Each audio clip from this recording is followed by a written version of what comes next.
Hello student, I am Ranjit Singh. Today I am going to teach chapter 11 inverse variation, class 8 math. Inverse variation क्या है? सबसे पहले इसको हम देखते हैं. इसके पहले वाले वीडियो में हमने डायरेक्ट वेरिएशन के बारे में पढ़ा था. अब इनवर्स वेरिएशन क्या है कि द चेंज. पहले तो आपको बताते हैं डायरेक्ट वेरिएशन क्या होता है. डायरेक्ट वेरिएशन में क्या है, अगर दो क्वांटिटी है तो अगर एक क्वांटिटी बढ़ रही है तो उसके करस्पॉन्डिंग जो दूसरी क्वांटिटी है वो भी बढ़ती है, यानी दोनों एक साथ बढ़ते हैं. यानी अगर फर्स्ट क्वांटिटी बढ़ रही है तो उसकी करस्पॉन्डिंग जो है दूसरी क्वांटिटी भी बढ़ती है. अगर फर्स्ट क्वांटिटी घट रही है तो उसकी करस्पॉन्डिंग क्वांटिटी भी उसी रेशियो में घट जाती है. वो डायरेक्ट वेरिएशन था. अभी इनवर्स वेरिएशन में क्या है, the change in which an increase or decrease in one quantity results in a corresponding decrease or increase in another quantity. यानी इसमें क्या है, इनवर्स में अगर जो है कोई क्वांटिटी इंक्रीज हो रही है तो उसकी करस्पॉन्डिंग क्वांटिटी क्या हो रही है, डिक्रीज हो जा रही है. अगर वो डिक्रीज हो रही है, फर्स्ट क्वांटिटी डिक्रीज हो रही है तो उसके करस्पॉन्डिंग जो सेकेंड क्वांटिटी है वो इंक्रीज हो रही है. यानी अगर एक क्वांटिटी बढ़ रही है तो दूसरी क्वांटिटी इसी के करस्पॉन्डिंग में वो घटने लगेगी. यानी एक अप हो रहा है दूसरा डाउन हो जाएगा, यानी एक दूसरे के अपोजिट. अगर फर्स्ट क्वांटिटी जो है डाउन हो रही है तो सेकेंड क्वांटिटी अप होने लगती है. तो इस तरह के जो है अपोजिट एक दूसरे को होते हैं, जिसको बोलते हैं इनवर्स वेरिएशन. ठीक है, एक अप तो उसका अपोजिट क्वांटिटी डाउन होने लगता है, अगर डाउन है तो उसका अपोजिट क्वांटिटी अप होने लगता है, यानी एक दूसरे के अपोजिट में जाते हैं. दिस इज इनवर्स वेरिएशन, या इसको हम बोलते हैं इनवर्स प्रोपोर्शन. ठीक है, तो what is inverse variation? The change in which an increase or decrease in one quantity results in a corresponding decrease or increase in another quantity such that their product. ये ध्यान दीजिएगा, direct variation में था ratio, their ratio, और यहाँ पर है their product remains constant is called inverse variation और इनवर्स प्रोपोर्शन. अब जो है इसमें क्या होता है, इफ एक्स, अगर हम एक्स और वाई को लेकर चलते हैं एक एग्जांपल के थ्रू, यहां से देखते हैं कि यहां पर नंबर ऑफ पीपुल्स दिया है X, amount in rupees Y है, और इनका जो है प्रोडक्ट बन रहा है एक्स वाई. जबकि डायरेक्ट में क्या था, इनका रेशियो एक्स अपन वाई ऐसे बनता था, क्योंकि वह दोनों क्वांटिटी एक साथ या तो बढ़ते थे या तो एक साथ घटते थे, या तो एक साथ अप या तो एक साथ डाउन. जबकि इनवर्स प्रॉपर्टी में क्या होता है, दोनों क्वांटिटी एक दूसरे के अपोजिट हैं, यानी एक बढ़ रहा है तो उसके करस्पॉन्डिंग दूसरा घटेगा, या एक घट रहा है तो उसके करस्पॉन्डिंग दूसरा बढ़ेगा. तो यहाँ पर जो है इस तरह उनका प्रोडक्ट जो है कांस्टेंट होता था. तो यहाँ पर जो है, यहाँ पर देखते हैं कि नंबर ऑफ पीपुल एक्स हमने लिया है, अगर नंबर ऑफ पीपुल 2 है और अमाउंट जो हो रहा है वो 1800 का है, तो उनका एक्स वाई जो है कितना हो रहा है, 3600. यानी दोनों को क्या है, 1800 ईच पीपुल को 1800 मिल रहा है. दो लोग हैं तो 1800 मिल रहा है, यानी इनका जो प्रोडक्ट जो होगा वो 3600 होता है. तो प्रोडक्ट जो भी होता है वो क्या है, हमेशा कांस्टेंट होता है, यानी x Y equal to constant, जो भी वैल्यू आएगा वो कांस्टेंट होगा. तो अगर नंबर ऑफ पीपुल 2 से 3 हो जा रहे हैं तो उनकी अमाउंट क्या हो जा रहा है, सबका कम हो जा रहा है. यानी नंबर ऑफ पीपुल इंक्रीज हो रहा है तो इनका जो अमाउंट का जो शेयर है वो कम होता जा रहा है, यानी 1200, यानी 12 3 जा 36, ये कांस्टेंट हो गया हमारा. उसी तरह अगर नंबर ऑफ पीपुल 3 से 4 हो गए, इंक्रीज हो गए, तो इनके अमाउंट का जो पार्टीशन है, शेयरिंग है, वो क्या होता है, डिक्रीज हो जा रहा है. यानी प्रत्येक को 4 पीपुल हैं तो प्रत्येक को 900 यानी 9 4 जा 3600, ये हो गया. उसी तरह नंबर ऑफ पीपुल अगेन अगर इंक्रीज हो गया तो उनका जो है शेयरिंग क्या होगा, अमाउंट का जो है वो 720 रह जाएगा, यानी 720 इंटू 5 करेंगे तो 3600, यानी ये इनका प्रोडक्ट हमेशा कांस्टेंट रहेगा. वैल्यू बढ़ रही है, यहाँ पर नंबर ऑफ पीपुल बढ़ रहे हैं लेकिन इनका शेयरिंग कम होता जा रहा है, लेकिन दोनों का प्रोडक्ट क्या है, कांस्टेंट है. ठीक है, तो this is the inverse variation. Number of जैसे as x is increases y decreases, x increase हो रहा है तो जैसे 2 से 3 हो गया, वाई की वैल्यू कम होता जा रहा है. ठीक है। Therefore we say that y varies, यानी यह y जो है वेरीज इनवर्सली एस एक्स, यानी जिस तरह x जा रहा है उसके जस्ट अपोजिट जो है y वेरी करता है। The product of x Y, यानी x y, the product of x Y is a constant. देखिए हर जगह जो इनकी वैल्यू क्या है, प्रोडक्ट इनका सेम है, ठीक है। तो the product of x Y is constant, it is called constant of variation.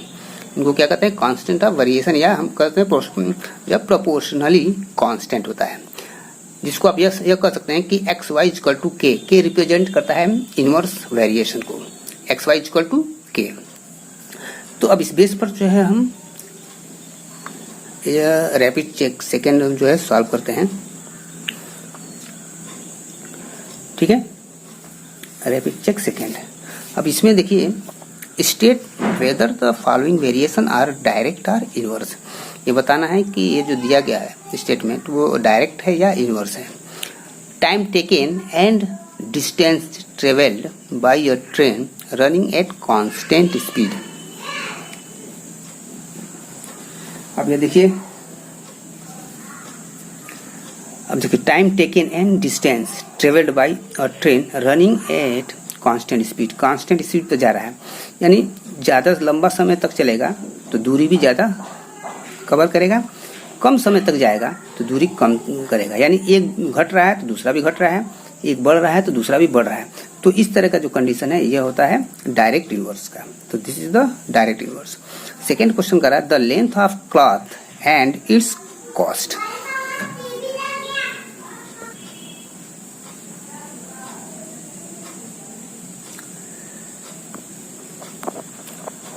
तो the length of cloth and its cost. अब देखिए लेंथ जो है क्लॉथ का लेंथ और उसका कॉस्ट एक दूसरे के डायरेक्ट इनवर्स हैं, क्योंकि अगर हम 1 मीटर लेते हैं तो सपोज करिए 100 रुपया है, तो अगर 2 मीटर कर दिए तो वो 200 रुपया हो जाएगा, 3 मीटर कर दिए तो 300 रुपया हो जाएगा, यानी एक बढ़ा रहे हैं तो दूसरा भी बढ़ रहा है।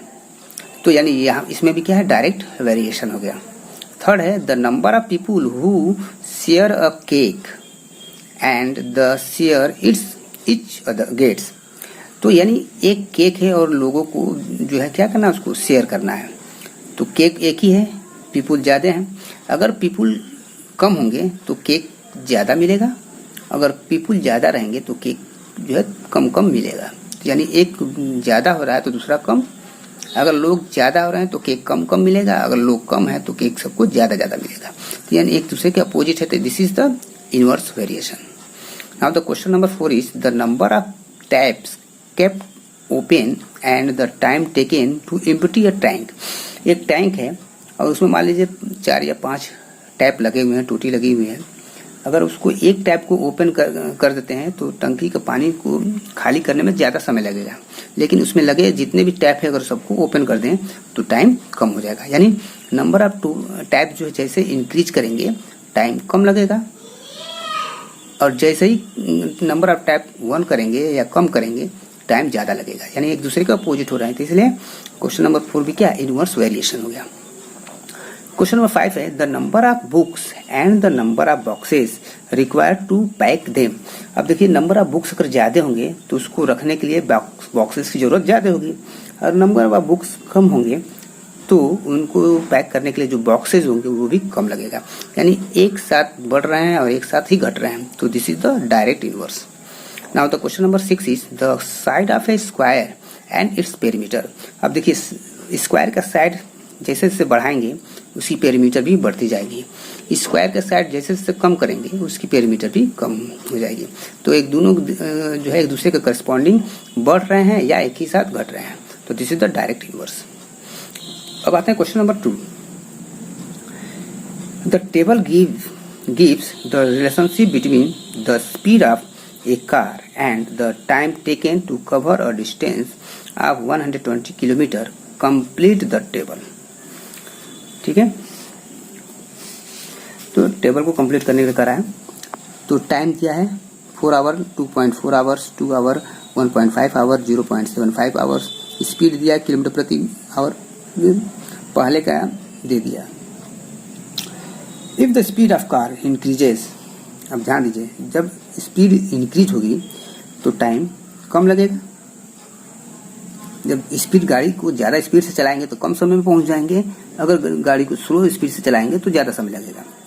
ठीक है, तो इनका एक्स वाई, अगर यह एक्स है या वाई है तो X Y equal to constant, यानी 4 3 12 120 किलोमीटर, यानी डिस्टेंस क्या है 120 किलोमीटर। तो इसको लगाने के लिए हम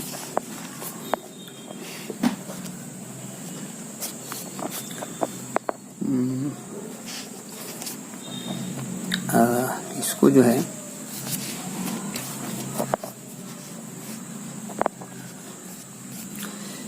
if speed of car increases time taken by car decreases, यही होगा।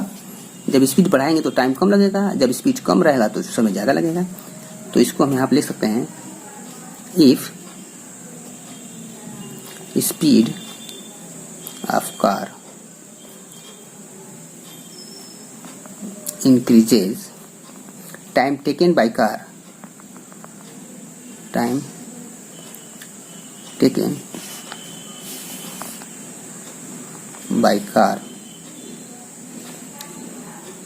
decreases।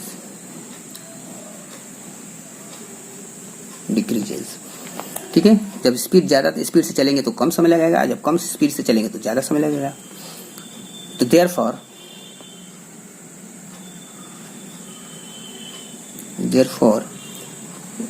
the two quantities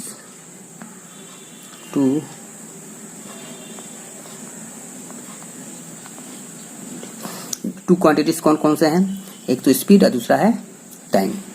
two quantities very inversely,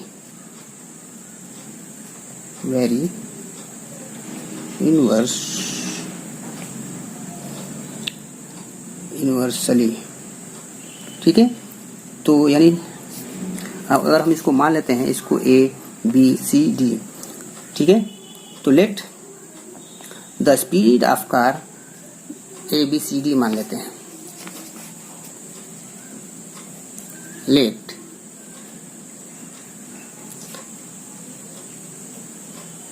speed of car B A B C, कितना है ऑप्शन 1 2 3 4 है, C and D kilometre per our.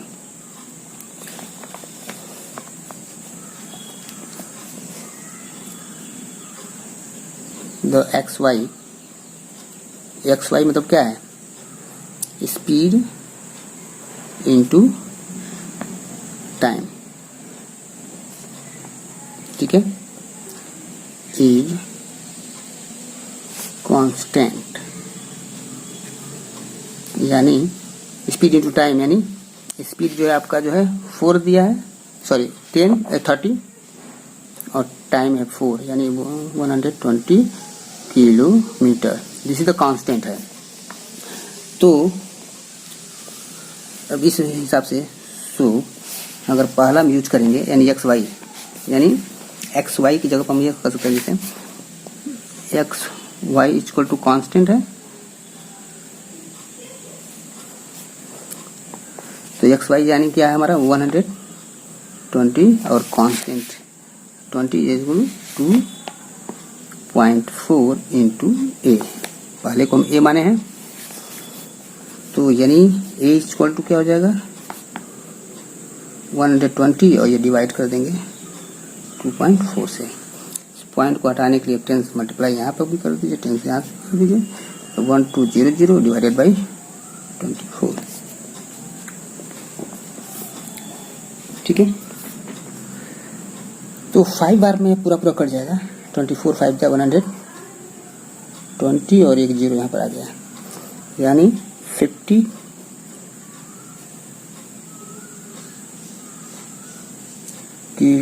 Kilometre per hour, ठीक है। इसका speed क्या होगा 50 किलोमीटर पर आवर। अब इसी तरह बी का देखेंगे, तो X Y equal to 2 into B, X Y equal to constant है यानी 120 ही रहेगा, 2 इंटू बी, तो यानी B equal to 120 divided by 2, यानी ये हो जाएगा 60 किलोमीटर पर आवर। नेक्स्ट है x Y equal to 1.5 C, 1.5 into C, यानी C equal to 120 divided by 1.5। 10 से मल्टीप्लाई करके पॉइंट को हटा दिए, 1200 डिवाइडेड बाई 15, 15 बन जाए 15, 15 एट जाए 120 और 0, यानी 80 किलोमीटर पर आवर इसका हो जाएगा। ये था सी का। अब आते हैं D. X Y equal to constant, यानी डी इंटू 0.75, यानी डी इक्वल टू हो जाएगा एक्स वाई यानी 120 डिवाइडेड बाई 0.75। तो 100 से मल्टीप्लाई इसमें भी करेंगे, 100 से मल्टीप्लाई 0 को रिमूव करने के लिए, तो 12000 यह हो जाएगा 75। ठीक है।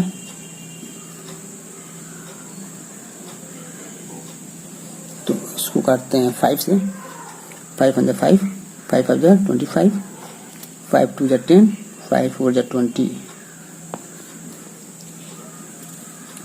ठीक है। फिर से 5 से करते हैं, 5 3 जा 5 4 जा 20, 5 8 जा 80, 0, 3 से कट जाएगा, यानी 3 1 जा 3, 3 6 जा 18 किलोमीटर पर आवर, यानी डी का। ठीक है। तो ये हमारा जो है क्वेश्चन 2 का फिनिश हो गया, या रैपिड चेक सेकेंड का था। अब आते हैं हम एक्सरसाइज पर। 11.2 एक्सरसाइज है। Now the question number 1 is a truck cover a certain distance in 3 hours at a speed of 55 km per hour. What should be its speed if the distance has to be covered in 2.2 hours? तो इसी तरह हम को chart बनाकर जो है solve करना है। जैसे पहले जिस तरह का चार्ट दिया था उसी तरह का चार्ट बनाकर हम इसको सॉल्व करते हैं। तो ये जो एक्सरसाइज जो है 11.2 का है और क्वेश्चन नंबर 1 है।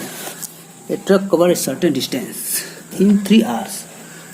तो टाइम दिया है और उसके बाद स्पीड दिया है, यही दिया ना, स्पीड दिया है और टाइम दिया है। तो इसका जो ग्राफ बनाते हैं, एक तो बनाते हैं टाइम का।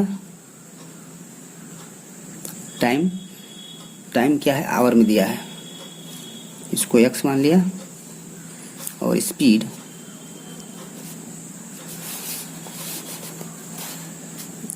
किलोमीटर पर आवर में दिया है, किलोमीटर पर आवर, इसको हमने मान लिया y।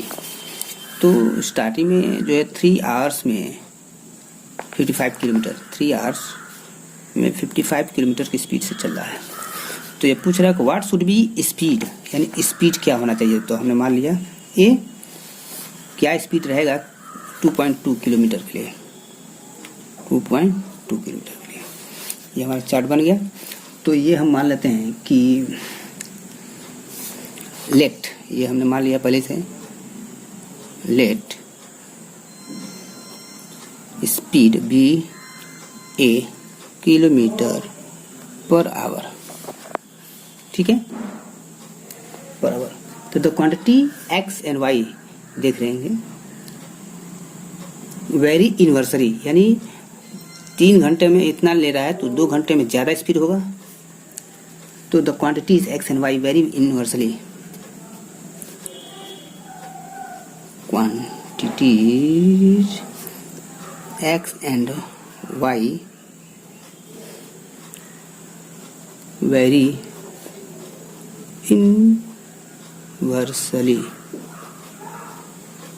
Inversely, therefore X Y is constant, यानी एक्स वाई क्या प्रोडक्ट, एक्स वाई का प्रोडक्ट क्या है, therefore X into Y equal to क्या है, कांस्टेंट।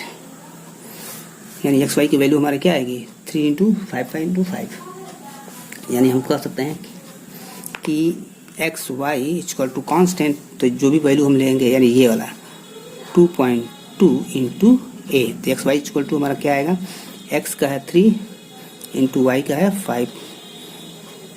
55 इक्वल टू 2.2 इंटू ए।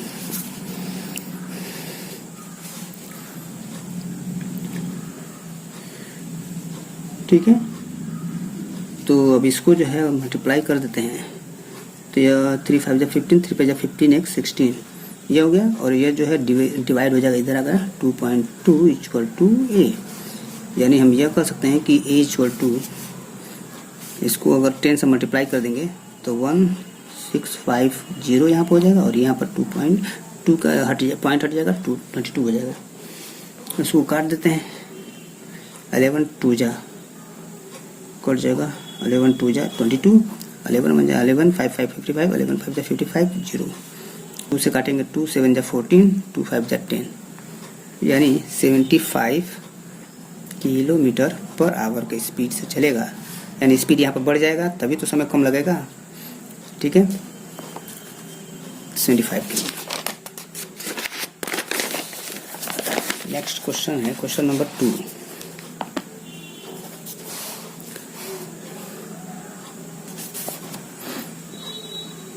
एक क्वेश्चन को लगाया जा सकता है। क्वेश्चन नंबर 2 कर रहा है कि 4 pipes can fill a tank in 16 hours. How long will it take to fill the tank if 12 pipes of the same dimension are used? Pipes और टाइम लेके चलेंगे। इसमें दो चीजें दिख रहा है, एक पाइप्स दूसरा है टाइम। तो पाइप्स ने एक्स मान लिया और टाइम हमने वाई मान लिया, दो क्वांटिटीज हो गए। तो कितने पाइप्स हैं, 4 पाइप्स। 4 पाइप्स जब ओपन होता है तो टैंक का 16 आवर्स लगता है भरने में, 16 आवर्स भरने में लगता है। ठीक है, तो how long will it take to fill the tank if 12 pipes are, अगर 12 पाइप लगा दिया है तो कितना टाइम लेगा। तो हमने मान लिया लेट ए।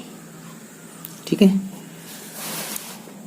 तो चूंकि पाइप्स कम है तो टाइम ज्यादा लग रहा है, जब पाइप्स ज्यादा हैं तो टाइम क्या रहेगा, कम लगेगा। तो यानी the quantity x and Y vary inversely, the quantity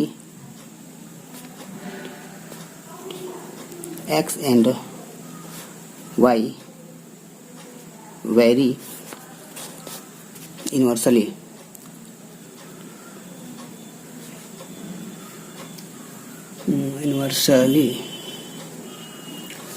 ठीक है, यानी x Y equal to constant, x Y equal to constant होगा, ये वैल्यू जो भी आएगा कांस्टेंट आएगा। यानी x Y equal to 12 into a, x Y equal to अगर बात करें तो 4 into 16 equal to 12 into a. Space कम खर्च हो इसके लिए जो है a equal to 4 into 16 divided by 12, 4 1 जा 4, 4 3 जा 12, और इसको जब कट करते हैं